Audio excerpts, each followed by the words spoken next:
আজ ছিল অমাবস্যা, তাই আমি মায়ের জন্য ভোগ রান্না করেছি। এখানে আমি সবজি ভেজেছি। সবজির মধ্যে বেশি কিছু ভাজিনি, ভেজেছি আলু, পটল আর তার সাথে উচ্ছে ভেজেছি। তোমাদের সাথে কথা বলতে বলতে এখানে দেখো আমার সবজিগুলো কাটা হয়ে গেছে। এবার আমি সবজিগুলো ধুয়ে নিচ্ছি।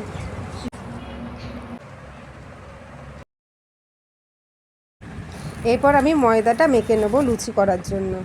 তাই ময়দাতে ভালো করে ময়াম দিয়ে মেখে নেবো।